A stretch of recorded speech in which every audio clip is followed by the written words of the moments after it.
शिक्षक एमएलसी जीवन कुमार पहुंचे जहानाबाद सर्किट हाउस, शिक्षकों से किए मुलाकात, जानी उनकी समस्या। शिक्षक एमएलसी जीवन कुमार जहानाबाद सर्किट हाउस पहुंचकर शिक्षकों से मुलाकात की एवं उनकी समस्या को गंभीरता से सुना एवं कहा कि जल्द ही आप लोगों की समस्या का निदान करने के लिए नीतीश कुमार से मिलूंगा एवं मंत्रियों से भी बात करूंगा।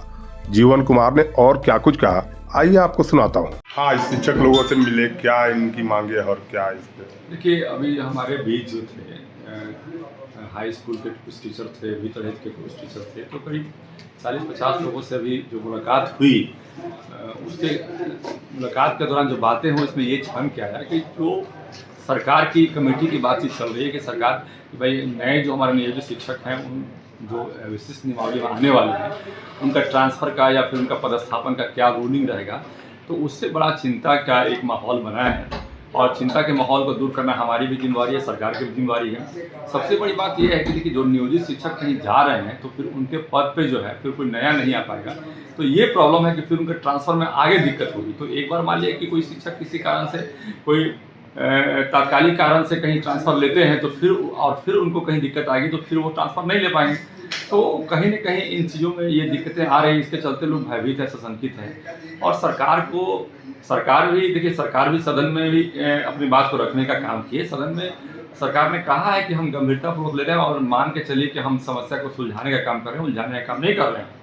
तो मुझे लगता है कि यदि ऐच्छिक ट्रांसफ़र का हम लोग लंबे समय से मांग रहे हैं, हमने चिट्ठी भी लिखा माननीय मुख्यमंत्री जी को, ऐच्छिक ट्रांसफ़र का हमने मंत्री जी को भी लिखा, कहा भी है कि यदि ऐच्छिक ट्रांसफ़र यदि कर देते हैं तो उसमें समस्या का समाधान हो जाएगा।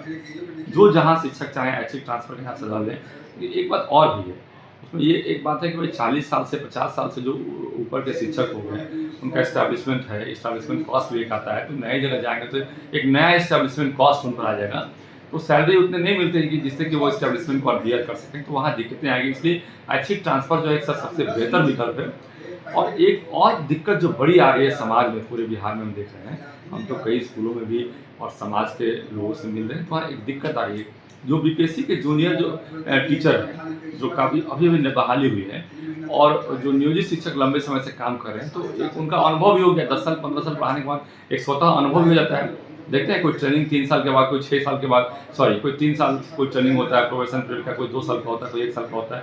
तो प्रोबेशन पीरियड बहुत लंबा नहीं होता, तो ये तो 16 साल 15 साल पढ़ाने के बाद जो है एक इनको अनुभव भी हो गया है, तो निश्चित रूप से ये वरीय टीचर हो गए हैं। तो वरीयता का क्रमांक इनका हमेशा आगे रहे, उसके लिए भी एक पॉलिसी बहुत स्पष्ट होनी चाहिए। क्योंकि बीपीएससी में हमारे टीचर हैं, वो भी हमारे बीच के हैं, वो भी कोई बाहर से नहीं आए हैं, इसलिए हम उनका भी सम्मान करते हैं।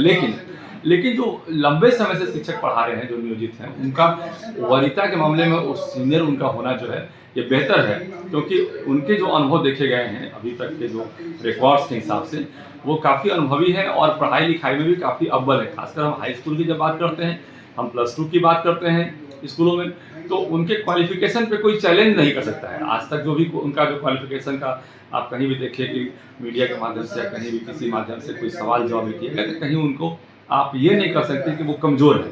हाँ, ये ज़रूर है कि प्राइमरी और मिडिल में कुछ मीडिया में कभी कोई सवाल आया तो उसका जवाब जिस तरह से उन्होंने दिया, तो उसमें थोड़ी सी मतलब कि मनमानी हुई समाज में। इस बात को लेकर माननीय मुख्यमंत्री जी भी कभी-कभी देखे कि उसमें चिंतित रहते हैं। तो कहीं न कहीं समस्या का समाधान के लिए, और वित्तरहित का भी हम बात करते हैं, वित्तरहित का भी समस्या का समाधान अभी झारखंड में जिस तरह से हुआ है, यदि उस तरह से हमारा समाधान होगा तो निश्चित रूप से एक परमानेंट समस्या का समाधान के रूप में हम इसको देख सकते हैं। हमें लगता है कि इन सारी चीज़ों पर एक कारगर कदम जो है सरकार उठाएगी, और निश्चित रूप से उठाएगी, और हमारा समस्या का समाधान होगा।